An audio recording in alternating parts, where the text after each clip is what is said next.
Hey, if you're a guest, my name is Trey Kelly. I am the pastor here. And man, we're so excited you're with us. As you heard at the beginning, we're in the middle of a series that we are calling Love MB, talking about really one of my favorite aspects of our church, which is our ongoing Love MB initiative. And so if you missed last week, I really am going to encourage you, if you don't have it already, download our app, because not only is it the best way to stay connected with us, you can go back and you can watch last week, because we kind of kicked this series off talking about what Love MB is and why it's so important to us. But if you did miss it, I kind of want to recap real quick. So for us, what is Love MB? Maybe you've seen a t-shirt, maybe you've seen a mask, maybe you've volunteered, maybe you've even given, but what is it? When we say Love MB as our church, what do we mean? This is what Love MB is. Love MB is Wellspring's initiative to resource nonprofits in our community that are making Horry County a better place. What that basically means is this: we look around our community and we find nonprofits that are making a difference in our community, that are making Myrtle Beach a better place, and that are basically taking the values of Jesus into our community, and they're doing a better job than we could do. I said this last week. We're really good at this. We know how to gather, we know how to sing songs, but I am not an effective executor of trying to end homelessness in Horry County. I want to end homelessness, but I don't know the mechanisms of that. So what we do is we partner with organizations that know how to do that. We partner with organizations that know how to provide safe spaces for women and children in crisis. We partner with organizations that know how to provide food for people that desperately need it. We partner with organizations that are helping the least of these in our community improve their lives. And the reason we do that, the reason we think this is so important, when we really think about Love MB, it's this. What is Love MB? It's our attempt to change the world. That's what we're trying to do, and we're doing that by partnering with organizations that are already changing the world. So what we do is we find these great organizations in our community that are doing a great job, and we go to them and we ask them a simple question. Hey, how can we help? And they say two things. We need money and we need volunteers, because they're nonprofits, and they always need money and volunteers.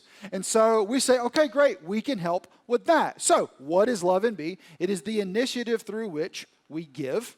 Next week, we're going to take our yearly Love MB offering so that we have the funds to support these organizations for the next 12 months. We also serve. We provide manpower. We provide volunteers through Love Weeks, through Love Weekends, and on an ongoing basis to help these organizations in our community. And as we give and as we serve, we believe we are loving our community.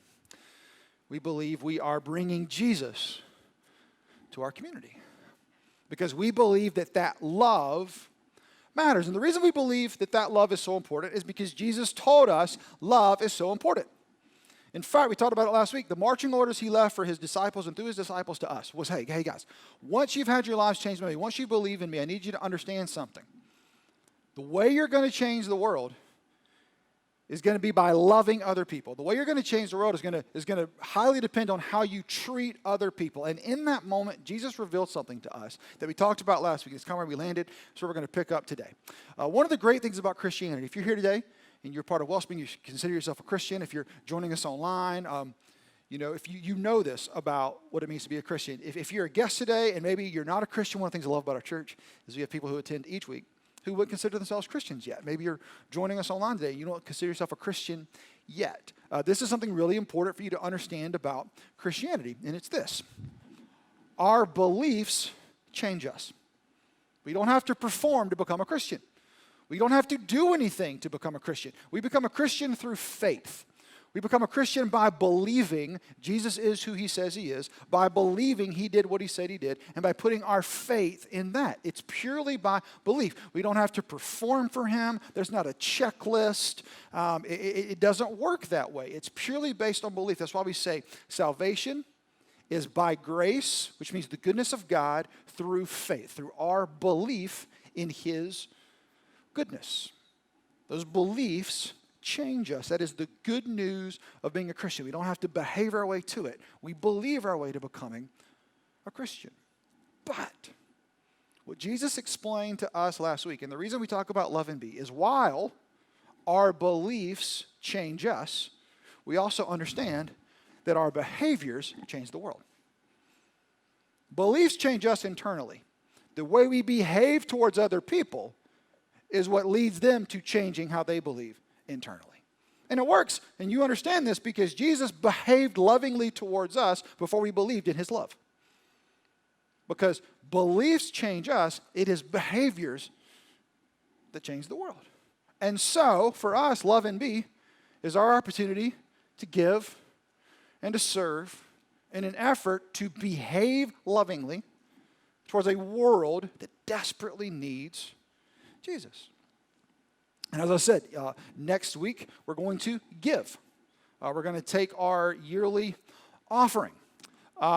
In a few weeks, on December 4th through 6th, that weekend, we're having our next Love Weekend, which is a chance for our to serve together on that weekend, to serve our community and to serve our community partners. And so next week we're going to giving. You can actually sign up to serve today.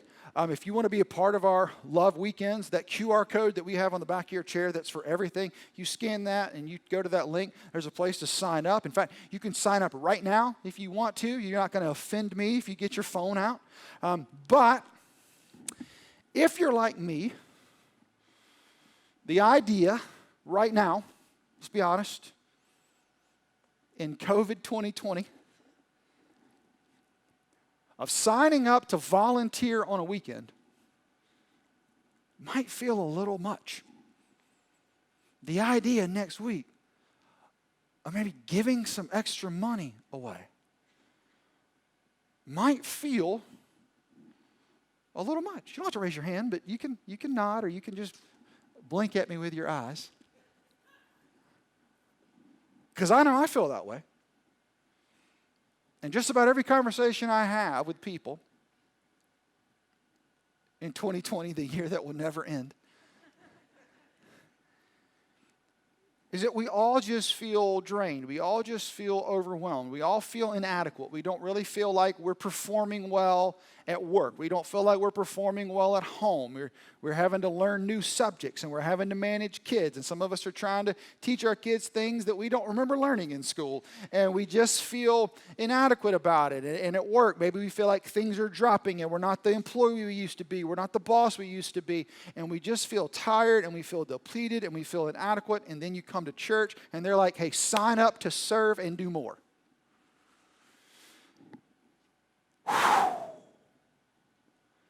And what you're thinking is, more? I don't have enough, man. I love you and I love this place and I love that we want to serve our community, but right now, man, I don't have enough. And look, if you feel that way, I want you to know you're in great company. If I could sit down there and listen to this message too, I would.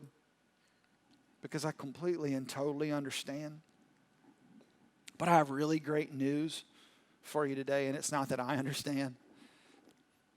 The really great news is that our Savior understands. And almost 2,000 years ago, on the other side of the planet, he performed a miracle. And through that miracle, he taught a lesson that I think, if we allow it today, can set us free from that thinking. And can realign how we think about needs and resources when it comes to our Savior. And so what I want to do today is I just want to take you to that miracle. I'm going to walk you through it. Because in this miracle, Jesus was trying to teach his disciples a lesson. And through his disciples, he was trying to teach us a lesson. And it's a lesson. The cool thing is, even if you don't believe in God today, this lesson applies to you as well. And the miracle we're going to talk about is a very famous miracle. If you grew up in church, in any church background at all, you've probably heard about this miracle. There are 4 biographies of Jesus' life. This miracle and the resurrection are the only 2 miracles that are actually recorded in all 4 of the biographies. If you're a Christian, the resurrection is pretty important. And so this one, the miracle we're going to look at today, is equally important in what it reveals to us about our relationship with Jesus. So what I want to do is I want to take you straight to this passage. If you have your Bibles, you can open to John chapter 6, where we're going to be. But I kind of got to set it up. So this miracle takes place kind of at one of the heights, one of the peaks of Jesus' ministry. He's immensely popular. He's been teaching and preaching and healing, and his disciples are with him, and they have been working for days, if not weeks on end. And this particular time, it's the end of the day. They've been working all day long. And Jesus actually has called his disciples together to leave. They're going to go rest. They're going to go get something to eat. They're going to kind of chill out, take a break before they kind of pick up the next morning, because Jesus knows they're tired and they've been going, they've been running, and they've just been seeing all these amazing things, but they're exhausted. They need a break. But the crowds won't leave. And so Jesus and his disciples kind of move somewhere else, but the crowds follow. And so that's where we begin this story. At the end of working as hard as they've ever worked, they've seen some great things, but they are exhausted. They are depleted. It's nighttime. It's about dinner time. They just want to get something to eat. They just want to rest. They just want to go home. They just want to sit in their chair. They just want to watch some TV. They just want to chill out for a second. And that's where we meet this story. And here's what happens. Jesus soon saw a huge crowd of people coming to look for him. Now, as we're going to see in a moment, huge is real. We're talking about minimum 10, probably closer to 15,000 people are searching for Jesus. I've never had 15,000 people searching for me, but it sounds pretty scary, actually. So he looks up, and there's 15,000 people just coming towards him, wanting to hear from Jesus, wanting a little piece of Jesus. And one of his disciples, a man named Philip, is sitting right beside him. And he turns to Philip and he asks him a question. He says, "Hey, Philip, where can we buy bread to feed all these people?" See, it's night. It's getting dark. It's dinner time. And you may ask, why do you ask Philip? Philip was not the cook. They were in Philip's hometown. And so he's asking Philip for some bread recommendations. "Hey, Philip, where's the best bread in town? Hey, Philip, where can we buy bread for all these people?" There's 15,000 of them. They're hungry. They've been outside all day too. They need to be fed, and Jesus wants to feed them. And Philip does something I do, and you do, and we all do. Jesus said we. Philip heard me. Where can I go find bread? He missed that Jesus said, "Hey, I'm going to help you with this situation. We are going to do this. I'm just asking for your recommendations. Where can we go buy bread?" Philip heard he needs me to go buy bread. He needs me to find the bread. He needs me to solve this problem. He needs me to help deal with this whole thing. And Jesus knew that's what Philip would hear, and Jesus knew he had opportunity. That's what John tells us. Jesus was up to something. He was testing Philip, for he already knew what he was going to do. Now, testing doesn't mean like testing his faith. It means training. He was equipping Philip. He was preparing Philip. Through Philip, he was going to prepare the other disciples, and through the other disciples, he was going to prepare us, because he knew exactly what he was going to do. So he says, "Hey, Philip, where can we get some bread?" Philip hears he needs me to get some bread. So he starts looking around. He does a quick calculation. He does some math, and this is his response. "Even if we worked for months, Jesus, we wouldn't have enough money to feed them." Even if we worked for months, probably 6 to 8, maybe even 12 months. At 15,000 people, even if you feed them at $2 a head, that's $30,000. So Philip was saying, it's going to take me 6 to 8, 12 months of working to earn this money, Jesus, to feed these people. We don't have enough. Can you imagine Philip in that moment when he heard me instead of we? He's exhausted. He has been running and running and running and running, and he is on empty. He just needs a break. And now he sees people who need to be fed, and it's going to take 6 to 12 months worth of working to earn the money to feed them, and all he wants to do is take a nap. He is completely and totally exhausted, and his monetary resources are completely and totally depleted. And there are 15,000 hungry people looking at him. What was his response? "We don't have enough." Can you relate? Over the last few weeks and months, when your kids have needed the extra help on the subject you don't remember learning in school. "Mom, I need more help." "Baby, I can't. I don't have enough. I don't have enough knowledge. I don't know that." The special projects at work that used to energize you now deplete you. And you look around, you're like, man, I don't have enough. I don't have enough energy. You think about the coming offering next week. And you're like, give money, man. I don't have enough. No. Think about signing up to serve. Serve? Man, I'm barely keeping it together. I barely have enough time to do the laundry. If I shower 3 days a week, it's a good week.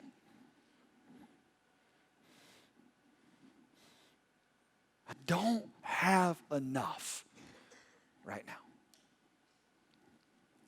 If that's you, if you've had that thought, if you're feeling it right now, you could not be in better company. That is how the 12 men felt when Jesus asked this request, and he used them to change the world.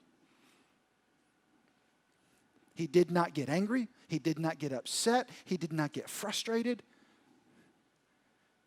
He said, oh, okay, I understand. There's something about me you haven't learned yet. So he took this opportunity to teach them, and through them, to teach us what it means to partner with the God of the universe. So, back to the story.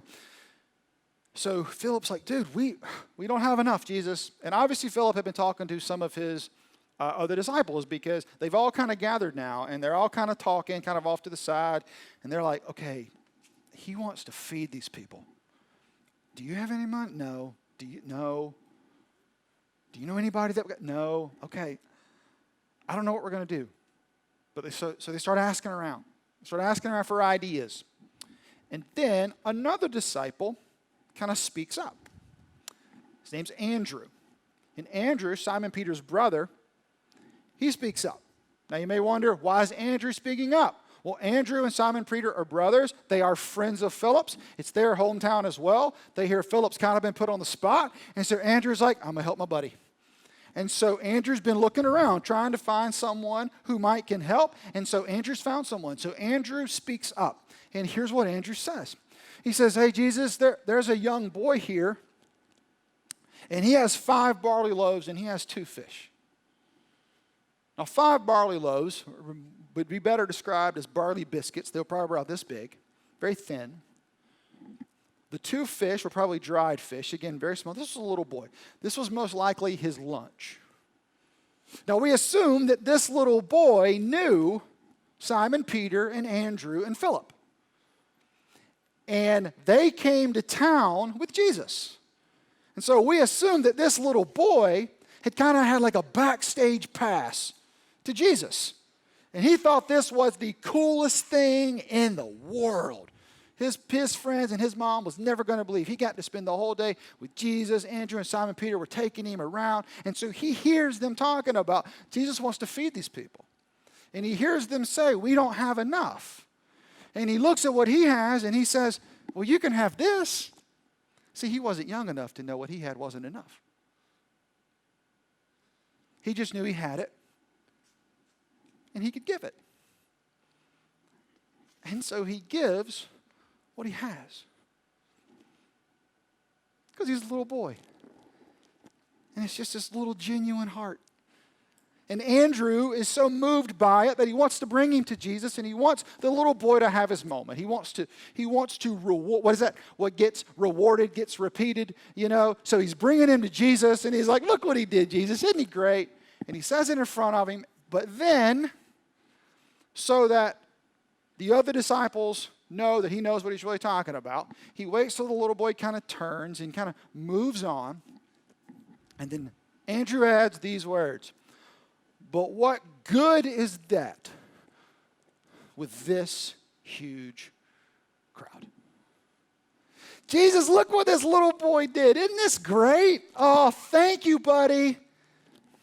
I don't know what we're going to do with this. This is even going to make a dent.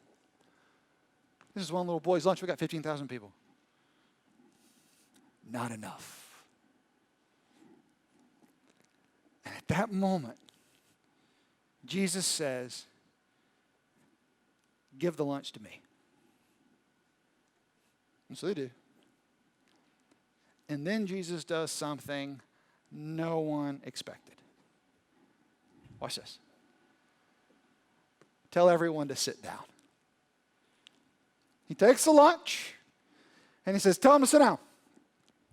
And so the disciples, what? Jesus said, that's one little boy's lunch. What do you mean tell him to sit down? Oh, did you DoorDash? Is there some food coming? Or is there going to be some pizza delivered? Jesus, we don't understand. But okay. And so they start telling everybody to sit down. And they get everybody seated. And they all just start looking.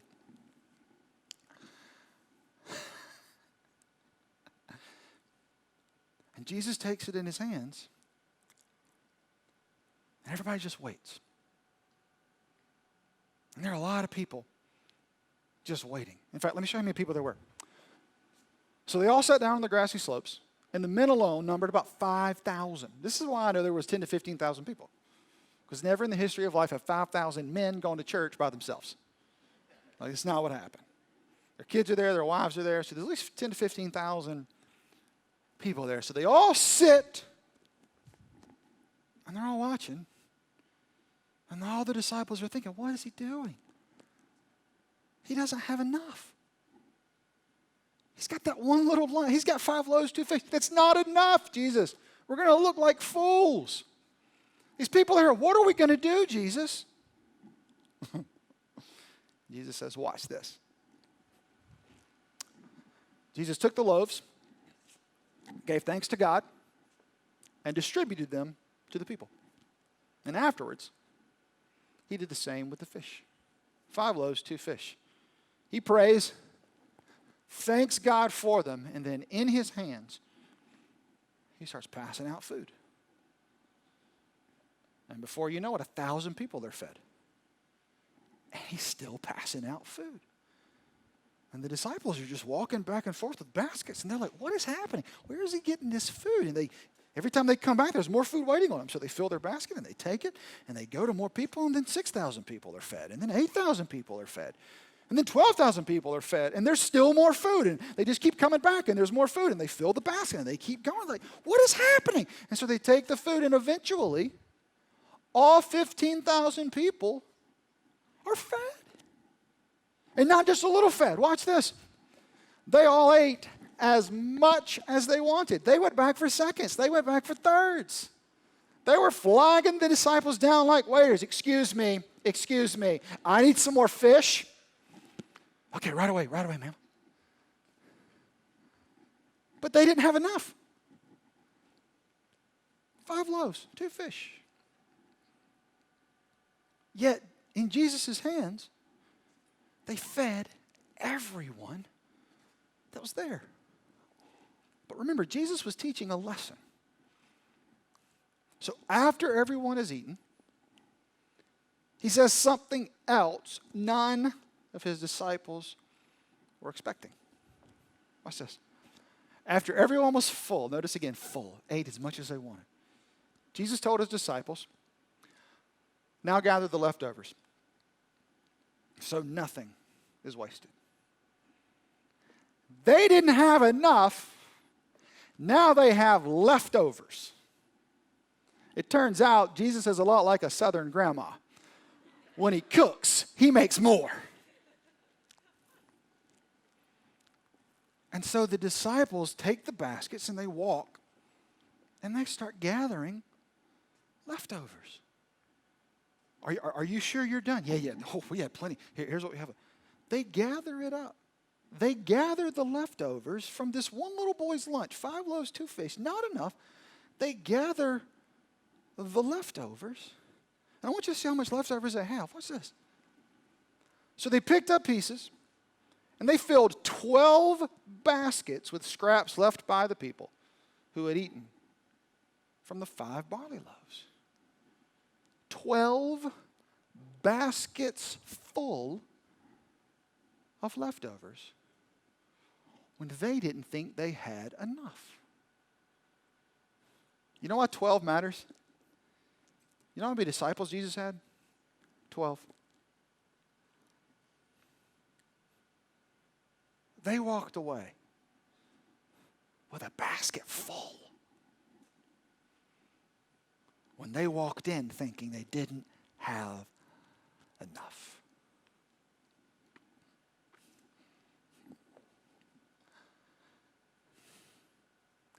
Now just imagine Philip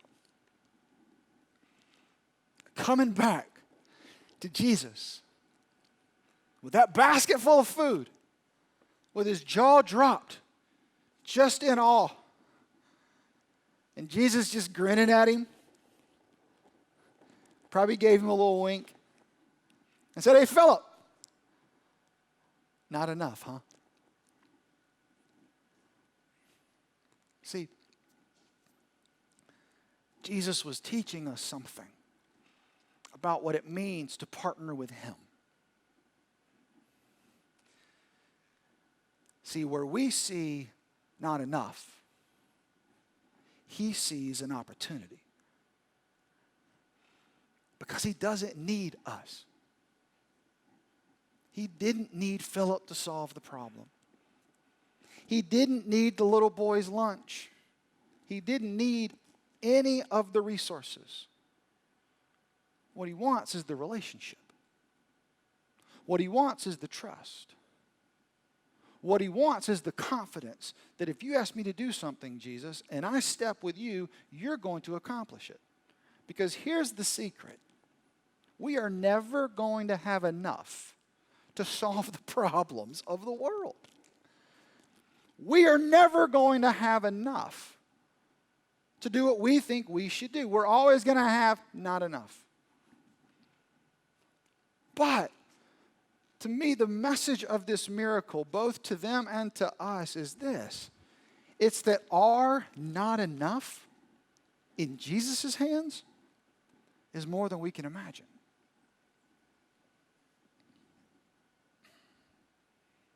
Because he can do more than we can. See, the little boy handed his lunch, right? And everybody said it was not enough. But to the little boy, it was all he had. And Jesus says, exactly. That's what I want you to get. Don't focus on what you don't have. Focus on what you do have. Now, whatever you have that you can give, be it money, be it time, being a skill, give it to the glory of God. And don't let anybody tell you it's not enough. Say, I'm partnering with Jesus, and my not enough in his hands is more than I can imagine. Not enough is an empty basket. More than you can imagine is a full basket after 15,000 people have eaten off one little boy's lunch. And the real message of this, what Jesus is trying to reveal to us as we think about, giving and we think about serving and we think about doing everything he calls us to do in the world and how we feel inadequate for the moment and unequipped for the task. He's saying it's that inadequacy, it's that unequipping that's drawing me in, because when you give that to me and you see good things happen, you can't take credit for it. And you'll know that I moved through you. And you'll trust me more, and you'll love me more, and it'll be easier for you to follow me in the future. So that's why I want you to come in to this moment. All I need is your willingness. I grew up in church, and we always said it this way, so I want to share it with you as we end. Jesus supplies the ability when we provide our availability. When we say, I'm here, I'm available, don't know what I'm doing, I'm not sure I have enough, Jesus, but I'm here. That's what the little boy said. He didn't know if it would help or not. He knew he had it, and he gave it. What if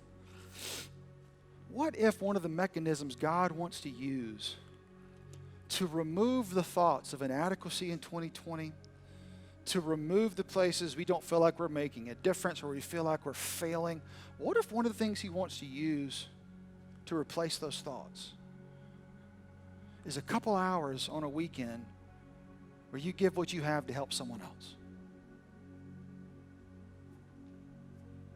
Maybe it's 15 minutes. Maybe you have 15 minutes. Give 15 minutes to the glory of God. Give 2 hours to the glory of God. Maybe you have some skills and some strengths that you don't think matter at all. Jesus says they matter to me. Make them available. Watch what I can do. Next week we're taking our offering, and people keep asking me, man, what's the goal? What's the goal for the offering? Well, I'm not doing a numerical goal this year because it's 2020, man, and I don't know where everybody is. But I do have a goal for our offering, and it's participation. My goal is that everybody who calls Wellspring home will give what they can. Not more than they can, just give what they can. Because I think it would be really cool for our church to be unified in our declaration of the fact that we love Myrtle Beach and we want to serve Myrtle Beach. But what's going to happen over the next 7 days is you're going to look at what you can give, and somebody's going to whisper in your ear, that's not enough. And when that happens, I want you to remember, you may not think it's enough, but my not enough in the hands of God is more than I can imagine.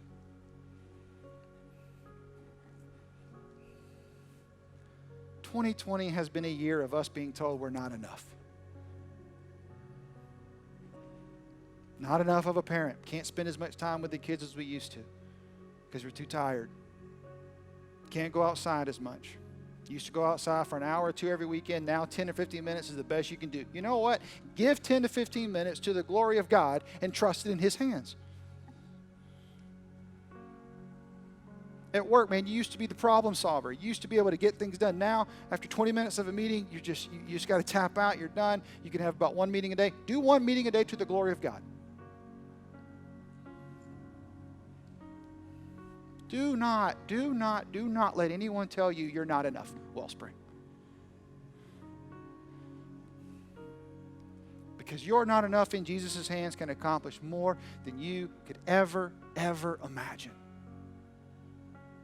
And so, we have 2 opportunities next week to give and a couple weeks to serve, to see that. We have an opportunity every week when we gather together as a people to serve, to volunteer, to give back what you can, to walk away with more than you gave.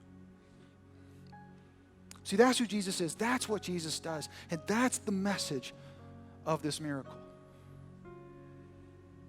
And I leave it with you to be encouraged, to be set free, and to never be discouraged by the fact that you don't think you have enough. Jesus doesn't need your enough. He just needs you to be willing to share it. Whatever you have, here you go, Jesus, is yours. And that is where miracles happen. And to prove it, I want to share with you another video. Last week we ended with one of our community partners. This week we're going to tell the story of another one of our community partners. This is New Directions. They're one of our oldest partners here in town. And not only you're going to hear from them, you're going to hear from some Wellspringers who have been serving there. And I want you to hear how your serving, your willingness to share what you have, has done more than any of us could imagine in this organization. Check it out. My name is Kathy Jenkins. I'm the Executive Director for New Directions of Horry County. I've been the Executive Director since day one, which is a little over 7 years. Every person who walks in our shelters is generally surprised. It is not what they pictured. A homeless shelter here in Myrtle Beach is not what they always pictured a homeless shelter to be. When I first moved to this area, I wanted to get involved into the community somehow, and I wasn't sure really, I didn't know too many people, wasn't sure how to do that, and luckily enough, Wellspring already partners with plenty of organizations.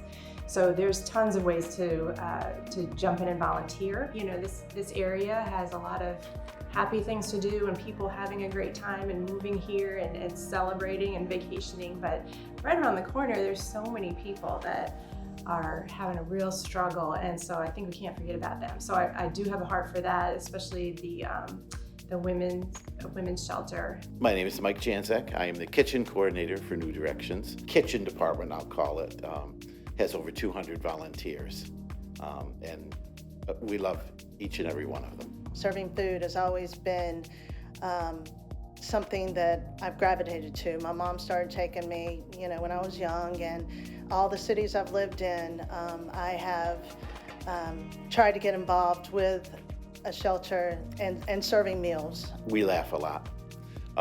We're in the kitchen, we're cooking, we're prepping, we're cleaning. We just start the day, however it is, an hour, 3 hours, whatever it might be, whatever they're doing, and we just laugh the whole time. We, meaning the staff, myself mostly, and whoever else I have working in there, don't necessarily have time to do those regularly. Volunteers love doing it. They do. Absolutely love doing it. Working at the New Directions, the women's shelter, it touched me deep. Being able to serve in that way, pulling together the living room and working on the office and actually getting to know some of the people on staff there and that actually live there, it really touched me. We love our volunteers. We need our volunteers. 1 hour means so much to us. Over the years, we have seen people do all kinds of things, from answering phones to building projects, and every single minute, every single hour makes a difference in what we're able to do for our people who are homeless. And without us and without our volunteers, we can't provide what we provide for them. My specific couple of hours here and there to volunteer don't seem like they're making a big effect directly, but I know that indirectly we're all part of the larger puzzle, and it feels good to be a part of that, a part of a positive outreach program. I have a 15-month-old, so to be honest, it's been tough, especially earlier. I am a new mom, so this is my first go-around, and there are times in the past, and still, that I just don't have anything else to give, or I feel like I don't have anything else to give. But I also try to remember that God has blessed me, and I may be a little bit tired, but I still have enough to give to someone else. The second year that we partnered with Wellspring, or Wellspring partnered with us, and they came in and helped us at the women's shelter do what we could have not done for ourselves, and it was so needed. It was a time when the women's shelter living room had torn and ripped carpet, soiled furniture, once again bare walls, and didn't even have a desk in the room where the clients come in to check in. So I remember going around and sharing with Eric, and not sure who else was with us that day, and he said, I think we can do something about this. Well, they did. And what a really great part was, they planned it themselves and had the staff stay away that weekend. And they took out the carpet, they laid new flooring, they painted, they brought in some new shelves, a desk, and new furniture for the women's shelter, and had a reveal on Sunday afternoon. So some of the staff and I, we went there for the great reveal, and I will never forget the feeling that came over me when we saw this, that somebody cared so much about the work that we do in helping others, that they would do something like this for us. So thank you. Thank you for helping us love MB. Thank you, guys. You guys have no idea how much you've helped us.